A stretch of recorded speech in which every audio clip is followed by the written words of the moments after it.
മാഡത്തിന്റെ സ്നേഹം ആത്മാർത്ഥാണെന്ന് ഞാൻ കരുതി. അതല്ല എന്ന് ഇവരൊക്കെ പറഞ്ഞിട്ടും ഞാൻ വിശ്വസിച്ചില്ല. പക്ഷേ എന്നെ ചതിച്ച് മറ്റൊരാളുടെ ഭാര്യയാകാൻ നിർബന്ധിച്ചപ്പോ മാഡം കാണിച്ചത് കാപട്യാണെന്ന് എനിക്ക് മനസ്സിലായി. മോളെ, ഞാൻ നിനക്ക് ഒരിക്കലും ദോഷം വരാനായിട്ട് ചിന്തിച്ചിട്ടില്ല. ശ്രീനിവാസ് നിനക്ക് വേണ്ടി കണ്ടെത്തിയത് ഒരു നല്ല പയ്യനെയാണെന്ന് മനസ്സിലാക്കിയപ്പോ നിനക്കൊരു നല്ല ജീവിതം ഉണ്ടായിക്കോട്ടെ എന്ന് കരുതി തന്നെയാണ് ഞാൻ അതിന് ശ്രമിച്ചത്. ഓഹോ, ഇനി ആ ന്യായം പറഞ്ഞാ മതിയല്ലോ അല്ലേ മാഡം? മോളിക്കുട്ടി, ഞാനിത് സത്യസന്ധമായിട്ട് തന്നെയാണ് ചെയ്തത്. അല്ലാതെ കൃഷ്ണമോളെ ചതിക്കണം ഞാൻ ഒരിക്കലും കരുതിയിട്ടില്ല. മാഡം, എന്റെ വിവാഹം കഴിഞ്ഞതാ. എന്റെ കഴുത്തില് ഒരാള് താലി കെട്ടിയതോ,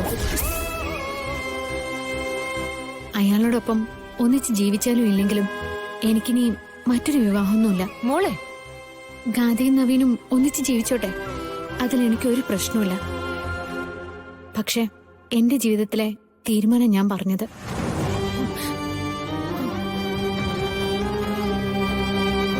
മോളെ, നീ അങ്ങനെ ചിന്തിക്കരുത്. നിനക്കൊരു ജീവിതം ഉണ്ടായേ പറ്റൂ. നിന്റെ ഇപ്പോഴത്തെ അവസ്ഥ എനിക്ക് നന്നായിട്ട് അറിയാം. പല തവണ ഞാൻ നിനക്ക് പണം തരാനായിട്ട് ശ്രമിച്ചിട്ടുണ്ട്. അപ്പോഴൊക്കെ നീ അത് നിഷേധിച്ചിട്ടുമുണ്ട്. നോക്ക്, ഇപ്പൊ ഞാനൊരു 10 ലക്ഷം രൂപയുടെ ചെക്ക് നിനക്ക് എഴുതിത്തരാം. ദയവ് ചെയ്ത് നീ അത് നിഷേധിക്കരുത്.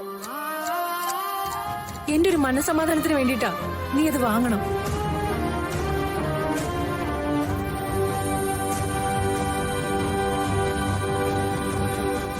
കൃഷ്ണേ, നമുക്ക് പോവാം മോളിക്കുട്ടി. കൃഷ്ണേ, മുമ്പ് പലപ്പോഴും അവര് തന്ന പണം നീ വേണ്ടാന്ന് പറഞ്ഞിട്ടുണ്ടാവും. പക്ഷേ ഇപ്പൊ നമുക്ക് പണത്തിന് അത്യാവശ്യമാണ്. മോളിക്കുട്ടി, അത് അച്ഛനെ ജയിലിൽ നിന്ന് ഇറക്കിയല്ലേ പറ്റൂ. ഇപ്പോ സിത്താര മാഡം തരുന്ന പണം വാങ്ങണം.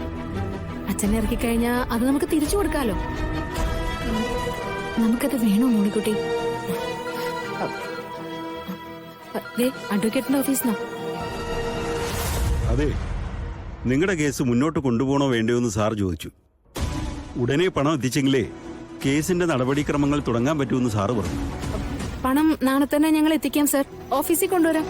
ആയിക്കോട്ടെ, ഞാൻ സാറിനോട് പറഞ്ഞേക്കാം. അവർക്ക് നാളെ തന്നെ പണം കൊടുക്കണമെന്നാ പറഞ്ഞിരിക്കുന്നേ. അച്ഛനെ പുറത്തിറക്കാൻ നമ്മുടെ മുമ്പിൽ വേറെ മാർഗമൊന്നുമില്ല. സിത്താര മാഡം കൊണ്ടുവരുന്ന പണം നീ വാങ്ങിച്ചേ പറ്റൂ. അത് മോളിത് വാങ്ങിക്കോ.